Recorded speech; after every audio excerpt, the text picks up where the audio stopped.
네, 성경 봉독하겠습니다.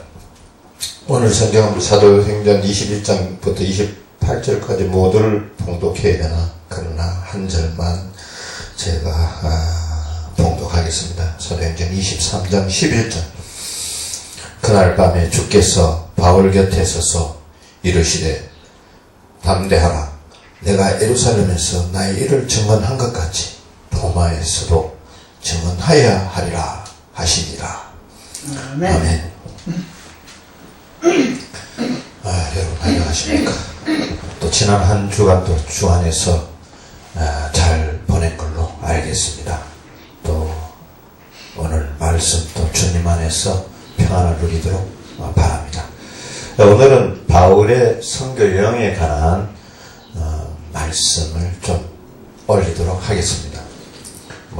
다음 주 19일부터 또 필리핀 선교도 또 가고, 또 제가 선교를 잘 몰랐는데 저작년, 작년, 요번까지 필리핀 단기 선교를 4차에 걸쳐 가게 되었습니다. 우선 선교 여행이라고 하면은 선교라는 말과 여행이라는 말이 붙어져서 복합 단어입니다만은, 선교는 소명을 갖고 이지를 문화권의 선교 체험을 가지는 것을 우리 단기 선교를 이렇게 보는데, 보통 일주일에서 한 달 정도의 기간 이렇게 선교를 잡는 걸 이렇게 보고, 대다수 한 2주 기간을 아마 선교를 많이 하는 걸로 알아요. 보통 열흘 안팎으로. 그래서 비전 트립이라고도 하기도 합니다. 다만 여행이라는 표현에 붙어서 여행이라는 것이 투어라고 이러는 한데, 투어 자체가 아주 좋은 이야기죠. 선교 여행이라 하면 아주 좋은 그런 이야기를 봅니다. 오늘 또 바울의 그 선교 여행이라는 것을 우리가 내용을 좀 짚어볼 적에 바울 사도의 그 사명이나 역할, 이런 부분들이 참 굉장했구나. 우리가 구약을 제껴두고라도 신약 전체를 보면은 이 바울이 쓴 내용들이 신약의 거의 대부분이라고 저는 봅니다. 대부분이라는 표현은 반이 넘으면은 저는 대부분이라고 이야기합니다. 왜? 반올림 하면은 그게 전체가 되니까. 바울 사도의 선교 여행을 보면은 4차까지 여행을 했습니다. 4차까지.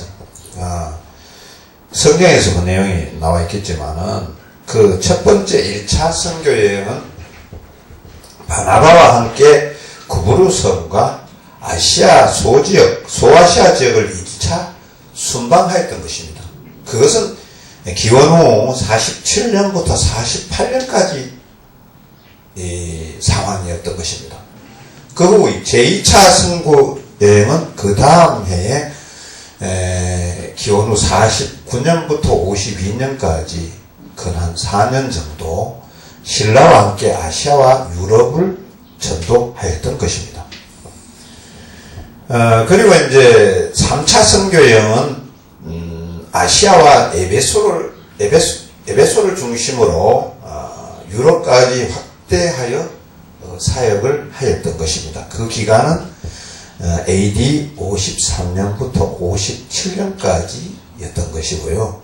그 후에는 예루살렘에서 체포되었습니다.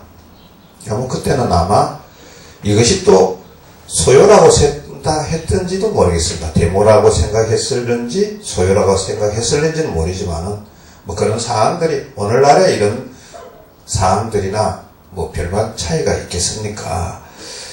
체포되어 가이사라에 투옥되어 3년간 연금 생활을 했어요. 그것이 AD 59년부터 60년까지였던 것이죠.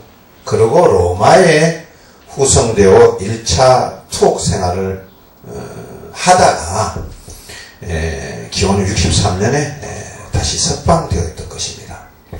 그 마지막 4차 선교 여행은 서바나를 거쳐 그레데 밀라노를 통해서 아가야에서 사역하다가 니고볼리에서 다시 체포되어 로마에 후송된 후에 그 생을 마감하였던 것입니다.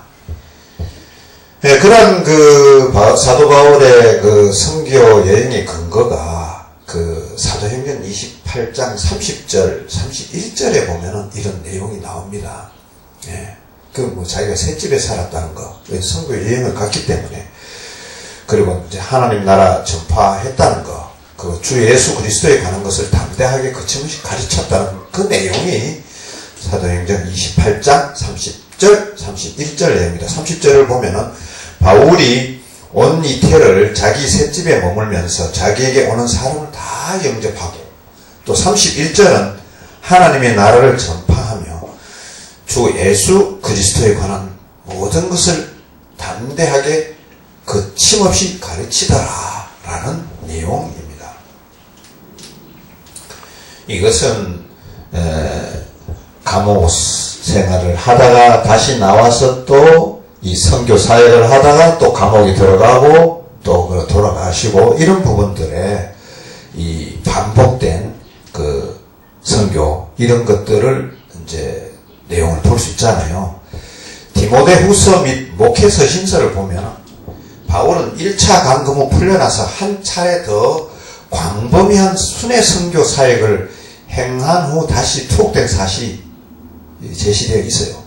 또한 로마서 15장 23절에 이제는 이 지방에 일할 곳이 없고 또 여러 해 전부터 언제든지 서바나로 갈 때 너에게 가기를 바라고 있었으니 라는 것을 보면 서바나로 가기를 간절히 사모했던 걸 봐서 4차 선교 사역은 서바나를 시점으로 하여 시작했던 것으로 보여졌고, 또 이거에 대한 내용들이 로마의 클레멘트 기록하고 또 모라토리 정경하고 또 역사가 유세비어스의 증언 기록에서 증언하고 있는 내용들입니다. 그러면은 사도 바울이 예루살렘부터 로마에 가게 된 행적을 우리가 한번 짚어보겠습니다. 사도행전 21장 15절부터 28장 31절의 내용이 그런 로마에 가게 된 행적 내용들입니다. 예루살렘에서 바울의 전도여행을 보고를 들은 장로들은 하나님께 영광을 돌렸으나 아시아에서 온 유대인들은 오히려 율법을 해방하고 헬라인을 성전에 들어가게 했다고 모략하였습니다. 결국은 바울은 잡혀서 천부장에게 인계가 되어 조사를 받게 되었고, 천부장은 또 일치되지 않는 고소로 실상을 알 수가 없게 됐어요. 그래서 바울한테 이 변호할 기회를 이렇게 줬습니다. 옛날이나 지금이나 변호할 기회를 주는 모양입니다. 예, 성경 내용에 그런 것들이 이렇게 내용들이 나오고 그런 것들 보면은, 그러나 백성들의 분노가 너무 또 컸어요. 여론재판일 가능성이, 백성들의 분노가 컸다는 것은 여론재판일 가능성이 있다는 거죠. 근데 그렇게 되자 이제 채찍질을 하여 신문을 바울을 하게 되었던 것입니다. 이에 바울은 자신은 로마 시민권을 가진 자임을 밝혔고, 천부장은 이 말에 두려워하여 공예로 하여금 송사유를 이렇게 드러내라고 했었습니다. 그때 공예 앞에 선 바울은 부활의 소망을 이야기했습니다. 예. 이에 부활을 믿는 바리새인하고 또 그러지 않는 사두개인 사이에 논쟁이 또 일어났어요. 그래서 이런 결에 날이 새자 바울을 죽이려 한 결사대까지 조직했다는 거 아닙니까? 이 사실한 바울의 생기는 천부장한테 바울을 공회에 넘겨주지 말 것을 요청했고, 천부장은 그의 말대로 가이사랴에 있는 벨릭스 총독에게 자세한 상황을 편지하고 같이 바울을 보냈던 것입니다. 가이사랴에 도착한 지 5일 만에 아나니아 대제사장하고 장로 더둘로에 의해서 소요죄하고 이단죄로 추가 혐의로 고소당했는데, 벨릭스는 뇌물을 못 받게 되는 것을 보고 2년간 투옥시킨 뒤에 그의 후계자인 베스도에게 인계하였습니다. 바울을 인계받은 베스도는 유대인의 환심 사기에 바울을 묶어놨던 거죠. 묶어놨는데 그가 부임한 지 3일 만에 예루살렘으로 올라갔을 때 대제사장과 유대인의 높은 사람들은 바울은 다시 예루살렘으로 내려가는 길에 매복하였다가 죽이려고 이제 그 예루살렘 내려오도록 베스도에게 요구를 했던 것입니다. 그러나 바울이 로마 시민권을 가진 사람이기 때문에 아마 그때 당시에도 로마 시민권을 갖고 있다면 아마 대단했던 것 같습니다. 뭐 지금도 세계적으로 지완이 미국이라고 하면은 미국 시민권 가지면 대단한 거 아닙니까? 1등 국가 시민권이니까 당시에는 1등 국가의 로마 시민권을 가진 사람한테는 마음대로 한다는 것이 아마 쉽지가 않았던 것입니다. 그래서 바울이 로마 시민권을 가진 사람으로 가이사에서 재판받은 건을 호소를 하자 한온 수 없이 베스도는 자기에게 문하는 아그리파 왕과 베니게에게 이제까지 일을 상세하게 설명했고 바울은 아그리파 왕에게 자신을 변명하였던 것입니다. 아그리파 왕과 베스도 총독과 베니게는 바울에게서 혐의를 찾지는 못하고, 그 당시에 그 호소한 사람 그 내용대로 가이사에게 재판받도록 하였던 것입니다. 바울은 백부장 율리오에게 맡겨져, 결국은 시돈을 거쳐 배를 타게 됐는데, 배는 바람과 그 풍랑으로 인해서 구부로 해안을 따라 길리기아와 밤빌리아 바다를 건너 루기아의 무라성에 이르러 알렉산드리아 배에 옮겨졌던 것입니다. 그리고 바울을 탄 배는 디도와 살몬의 앞을 지나 파도를 피해 그레데 해안을 따라 간신히 미양에 정박했던 것이 그때 당시 상황이었던 것입니다. 그렇게 해서 이제 지금 제가 말씀드리는 것은 로마를 가게 된까지 이제 행적을 제가 이야기 지금 하고 있는 겁니다. 그래서 이 알렉산드리아에서 그는 바울은 선장에게 출항하지 말 것을 권했으나 선장은 결국 말을 안 듣고 항해를 하다가 베닉스 해변을 얼마 나지 않고 유라굴로라는 광풍을 만나 생명까지 위협을 받는 공경에 빠졌던 겁니다. 그러나 그 바울의 예언대로 배만 손상되고 피해 없이 풍랑을 만난 14일째는 밤에 멜리테라라는 섬에 도착하였습니다. 섬에 도착한 선원과 바울은 섬의 우두머리인 보블리오의 친절한 대접을 받았고 바울은 보블리오의 부친의 열병과 이지를 고쳐주고 그의 또 그 밖에 기타 등등의 병자들까지도 다 고쳐주었습니다.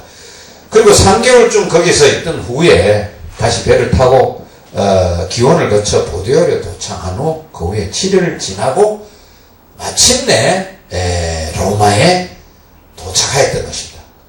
바울은 이 지금까지 내용이 로마에 도착하는 그런 과정을 거쳤다는 것이죠. 이 로마에 도착한 바울은 아피오 광장과 트레이스 타베르네에 마중 나온 그리스도인들로부터 환영을 받고 마음에 담대함을 얻었으며 4일 후에는 유대인들 중에 높은 사람들을 청하여 자신의 입장을 또 말하고 시간 나는 대로 족족 그들에게 말씀을 강론을 펼쳤던 것입니다. 이렇게 2년 동안 굉장히 자유롭게 로마에서 다녔던 거죠. 자유롭게 자기 셋집에 있으면서 하나님 나라와 그리스도에 관한 것을 가르쳤던 겁니다. 그 말이 아까 그 이야기했던 28절, 30절고 그 해당되는 이야기입니다. 그래서 바울은 끊임없이 자신이 세운 교회를 생각을 했어요. 옥중에서도 또 자신이 세운 교회, 에베소서, 빌립보서, 골로새서, 그리고 빌라몬서 이런 것들의 옥중에 있으면서도 서신을 이제 전하고 그래 했죠. 그래서 또 멀리 가지 않아서 오래지 않아서 로마에서 또 자유를 얻어 이 동방으로 여행을 할 수 있었던, 동방에 여행한다는 건 결국은 선교 여행이죠. 예, 전도 여행이죠. 예. 이 여행에서 디도를 그랜데에 남겨두었고, 병든 드로비모를 남겨두고 잠시 밀레도에 들렀으며, 또 마게도니아 가는 도중에 디모데를 에베소에 머물게 했던 것입니다. 여기서 서신을 디모데에 썼고 디도에게도 보냈던 것입니다. 이 성경에 많은 그 내용이 뭐 사도행전이나 디모데 전서나 디모데 후서나 디도서나 이런 내용들이 이 성경에 나와 있습니다. 예. 여기에서 서신을 디모데에서 썼고 디도에게도 보냈고, 또 바울이 디모데에게 두 번째 서신을 쓸 때는 다시 로마 옥에 투옥이 됐습니다. 투옥이 돼서 한 차례 겨울을 또 감옥에서 보냈습니다. 네, 감옥에서 겨울을 보냈고, 바울은 자신의 죽음이 가까이 왔구나 라는 것을 스스로 느끼기 시작하였던 것입니다. 바울의 죽음에 대한 성경의 기록은 사실은 없습니다. 없지만은 전해오는 전승에 의하면 바울은 로마 시민권을 가진 사람으로 로마 시외에 있는 오스티안 도로 위에서 참수를 당했다고 이렇게 전해집니다. 그 네로가 기원 후 68년에 죽었어요. 네로가. 그 바울은 바로 그 이전 1년 전에 처형이 되었습니다. 그 네로가 죽던 바로 전에, 그 결국은 뭐 네로 황제 시절에 바울이 참수를 당했는 거죠, 사실. 그 네로의 힘포라고 이렇게 봐야 됩니다.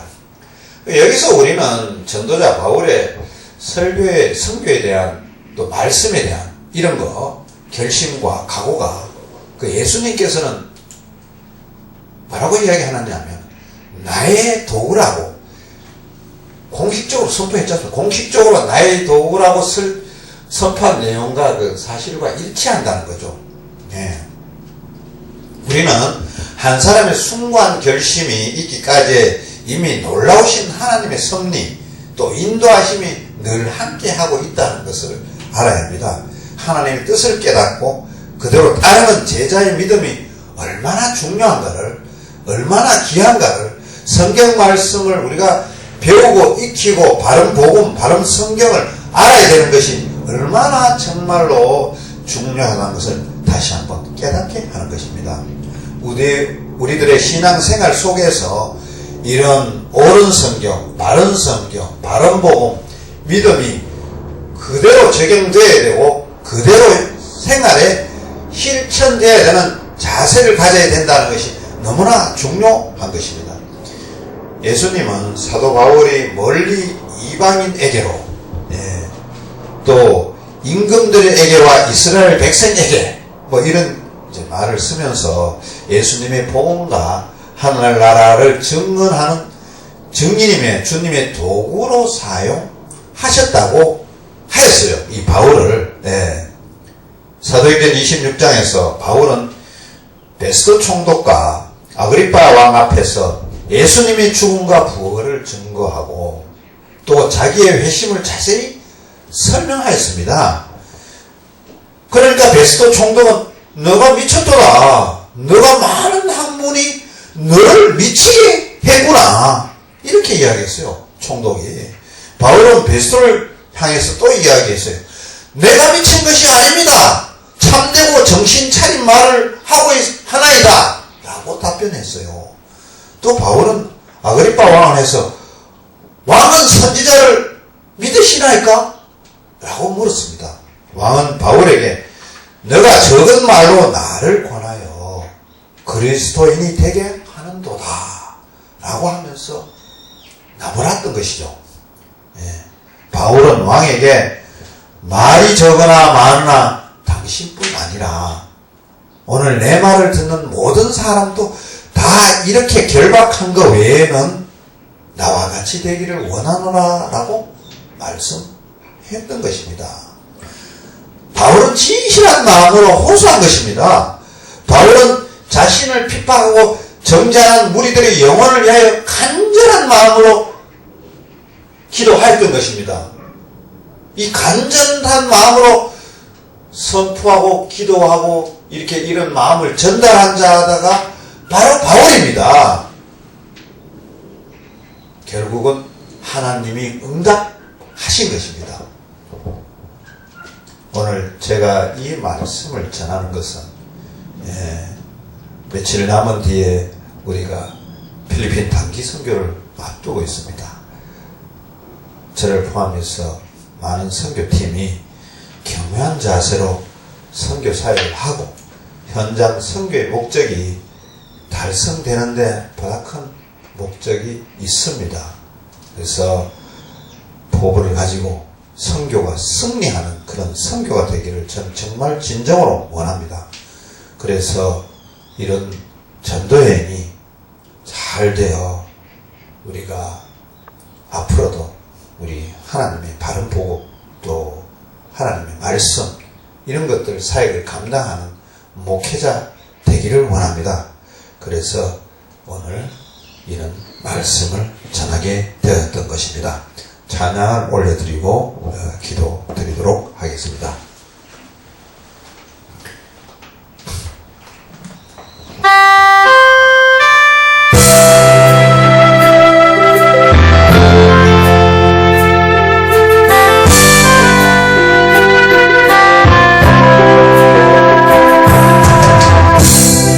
바람이 걸길 바다도 난 가니 그를 바리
또 하나님 나라를 전파하고 예수 그리스도의 모든 것을 가르치는 일을 하심을 보고 우리는 배워야 할 것 같습니다. 이번 필리핀 단기 선교여행이 바울의 선교여행처럼 역사하는 시간이 되게 해주시고 깨닫게 하여 주시옵소서. 이 모든 것을 예수님 이름으로 기도드리옵나이다. 아멘.